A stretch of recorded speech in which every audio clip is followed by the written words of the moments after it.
Key light is, well, the key. So to fill these dark areas, in our case, we can do it with spotlight as well. Sympathetic person. This can serve as a powerful storytelling tool. Loop lighting. Character looks sinister. Quick and efficient way.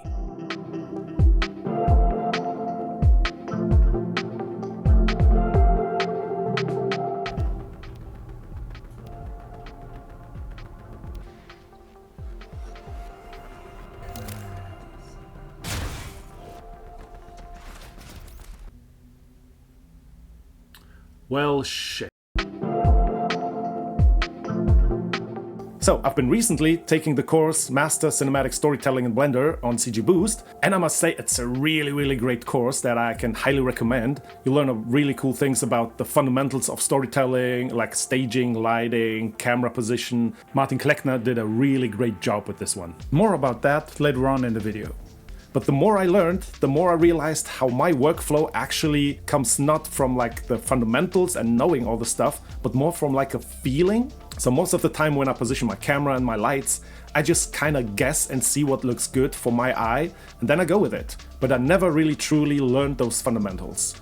But now after taking this course, I realized that I was missing out on so much stuff that could probably help me out in my future projects and even in my past projects. And after a while I thought about it and I thought, what could have been? What if I had this knowledge before I created my last short film and I could maybe enhance it? So I decided to go back, watch my last short film, which is by the way my most successful film on YouTube here, you should check it out. And now with my fresh new eyes, after learning so much, I realized that there are some shots that could definitely be enhanced. I'm still very happy with my film, but here and there I saw some missed opportunities and a lot of potential to enhance some shots even more, especially with the staging and the lighting. So I will quickly show you how it looked before, what I decided to do, and then the end result, and you can tell me which one looks better, if it actually worked or not.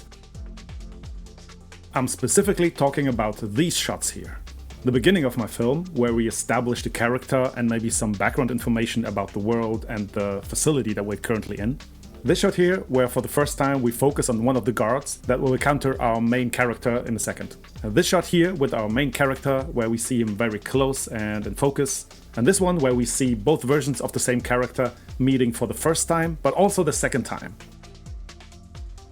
So let's start with the first one, and don't get me wrong, I really like this shot and I'm still very happy with it. But especially here I see some small problems. For example, that the whole scene is actually lit very evenly. There is no direction for the eyes. So for example, the brightest spots are usually the ones that draw the most attention. And here everything is kind of bright and we have multiple light sources that fight for my attention.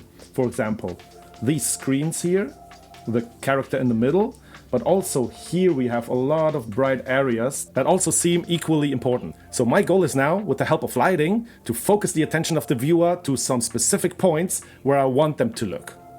So here we are in Blender, and here you can see my relit new scene. I'm sorry my PC is not the fastest one. So NVIDIA, if you're watching, please help me out. Here on the right hand side, you can see all my lights. And when I turn off all the lighting, you see that only the screens and some little accents are visible. But other than that, I did the following. I added a first rim light. This one nicely shows the contours of the character, but also gives him like this eerie feeling that I wanted to achieve. There is a second rim light that comes from the side that also helps out distinguish the character from the background, but also gives him like this eerie, unsettling feeling. And there's a third light that comes from the front so we can actually see a little bit more of the character. But now that I actually see it, maybe I should also leave out the front light because it's kind of cool to see just a hint of the character. So I like that a lot actually. No, we'll see about that. And now when we go further back, I gave the camera a slight pan to the right to actually focus a little bit more on the screen. And by the way, I dimmed down the monitors way more so that they don't get too much attention.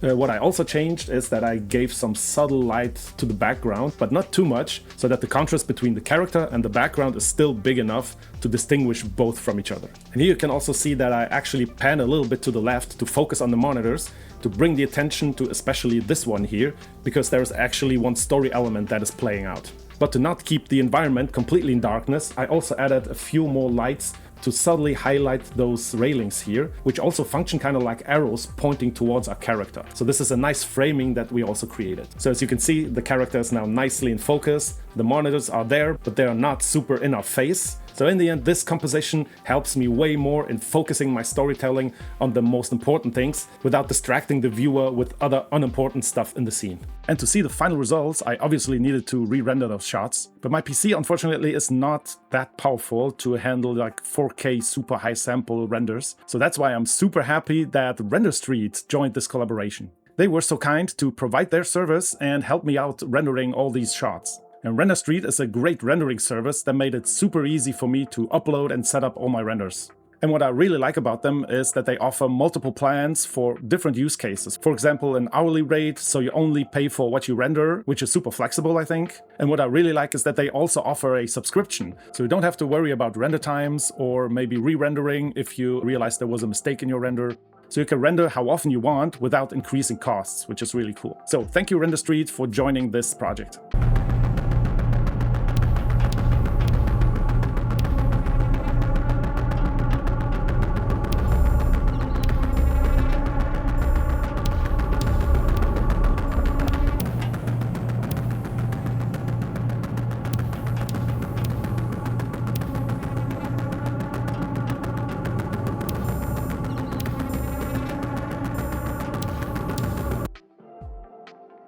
Okay, and here's the next shot. So what's the problem here? Well, the shot has basically the same problem as the first one. There are too many distractions, too much going on at the same time, and the viewer's eye doesn't know where to look and what to focus on. Especially when we go a little bit further. This guy coming from the room back then should now be our main focus, but he isn't highlighted in any way whatsoever. So we have all those big lights here, everything is very bright here, the monitor also distracts us. And when we keep going, we see that he gets completely lost within the environment. His darkness levels, his colors, everything is blending with the environment so that the viewer doesn't have a clue if this guy is important or not. From this point on, we're getting closer to him, but I would like to emphasize him even earlier in the shot that we know, okay, he will be important. And to fix it, I have some ideas, for example, to tone down these lights here. This light in the elevator is completely unnecessary, and highlight this area here way more to draw the attention of the viewer. Because in the end, that's what you do as a filmmaker. You guide the viewer's eyes across the screen and guide them to the most important things. Especially in a scene where there is no talking whatsoever, you rely on these techniques, the lighting, the staging, to tell your story. So, and here we are again, and as you can see already here in the preview, the shot looks now a little different. As in that this area, it's still well lit, but it is definitely toned down. What I added here is one big warm light, because the rest of the scene and most of the film actually is in this kind of greenish bluish tint to have this kind of cold and eerie feeling, but there is one warm light. And because it's a warm light in contrast to all the colder lights, this may be our hero or something. So there is a little misdirect where we think like, okay, this will be our main hero and he will fight the villain, but when you saw the video, obviously, yeah, that won't happen. And when we skip a little ahead, we already see that this character is now way more in focus. He stands out way more from the environment, especially the warm light kind of frames him. And what I also like is that we also gave him a little rim light from the back that also highlights his silhouette and his shape and gives him a little bit more emphasis in the scene. Even when we skip further, we still have this nice rim light from the lights in the back, and he still has enough contrast from the background to be very much in focus, so the eye of the viewer constantly is reminded, okay, this is our main guy. So how did I achieve that? First of all, I deleted the light in the elevator. I toned down these two lights. This is now way darker and it's just a little accent in the background. But the main thing is that I added some lights in this area here to really highlight that spot in the scene. I added this big light here, which helps us emit proper light from this direction, but it also works as the source for our rim light. And then I added two more lights in the background, one point light and one directional light that shines through here. And then I added one more thing that I thought, okay, this would enhance the atmosphere a little bit more, which is a volume cube that actually has the shape of kind of like some light rays coming from the door, which gives us this nice little haze, which later on helps us to distinguish the character from the background.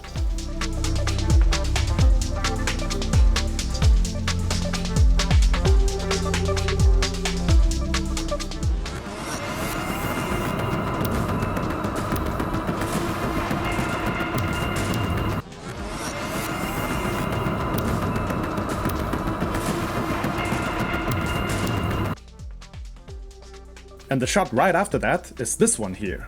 And it still works. I'm actually still kind of happy with this shot and the framing and the lighting, but I can still see the problems, which is that still all those areas are way too bright, especially this light here. It gets too much attention.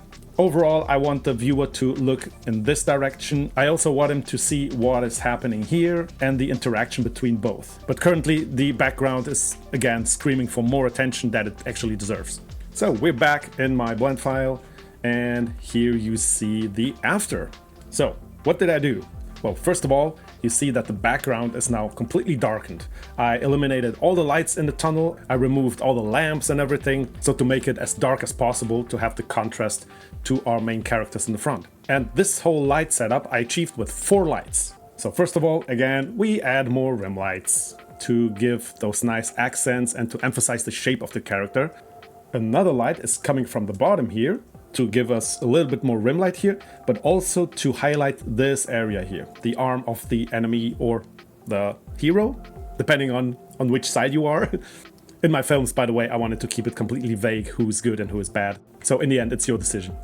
I added a third light that also makes this area a little bit brighter, so we see kind of what is actually happening here.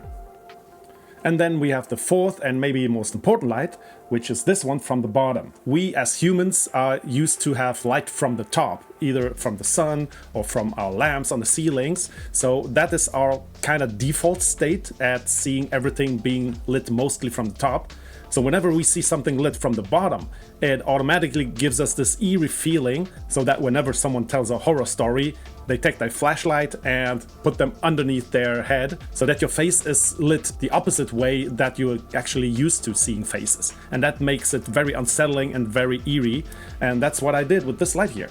And this now gives us a nice light that is coming from the bottom and gives him like this very unsettling look and very menacing aura.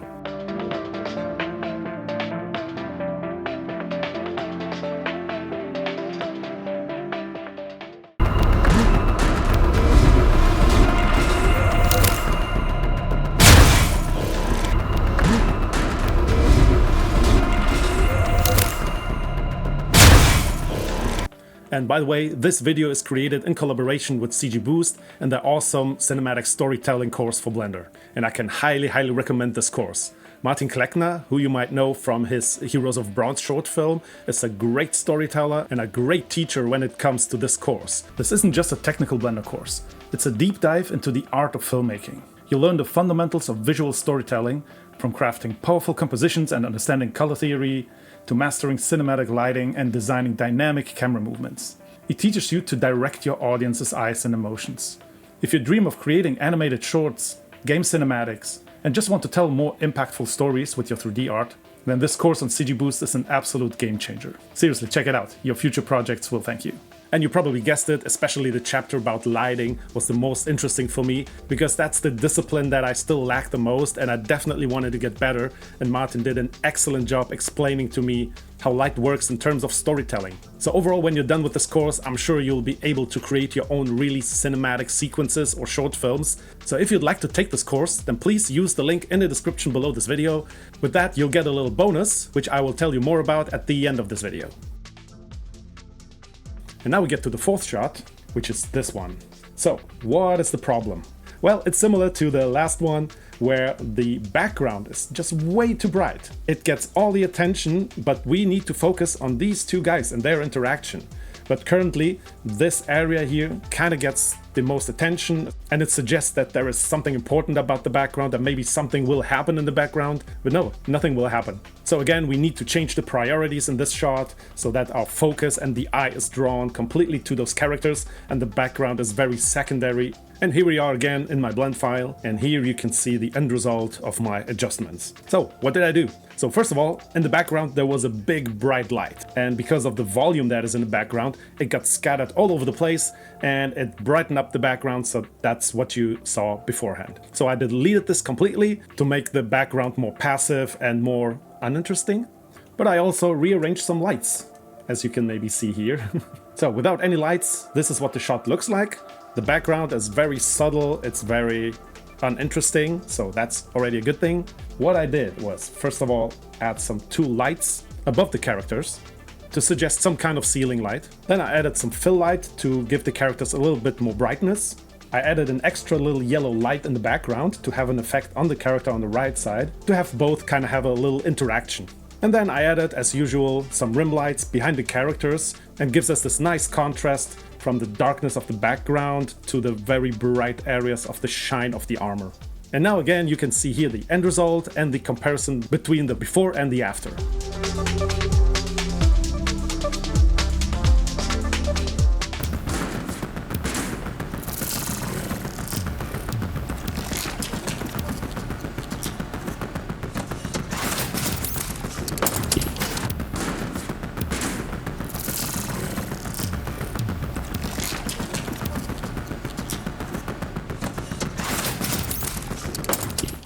So I hope that was interesting for you, how light can actually emphasize the storytelling aspect and the clarity of a film. For myself, a new world opened up for me. So since I took this course, I now understand way more what is necessary to tell a proper story with the proper tools that I have in my hand. And going forward, this will give me a new perspective on how to set up my scenes and how to tell my story even more efficiently and more precisely. But what do you think about my little lighting experiments? Do you think I succeeded, or do you like the old versions better? Please let me know in the comments below, and I would love to hear your opinions, because in the end tastes vary from person to person, so I would love to know what you think about it. So as I mentioned before, if you'd like to take this course also, then please head over to CG Boost and purchase the course.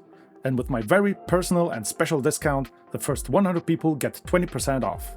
For that, you can either use this code here, or you can just use the link in the description below. This will also help me personally, because for every sale I get a little kickback. So if you want to support me, then please do that over the link. If you like this video, then please click the like button. If you'd like to see more videos like this, then please subscribe to my channel. It's free, so who cares? And if you would really like to support me, then please join my Patreon. Other than that, thanks a lot for watching. It was really fun. Thanks for CG Boost for collaborating with me on this video, and I hope to see you in the next one. So take care and bye bye.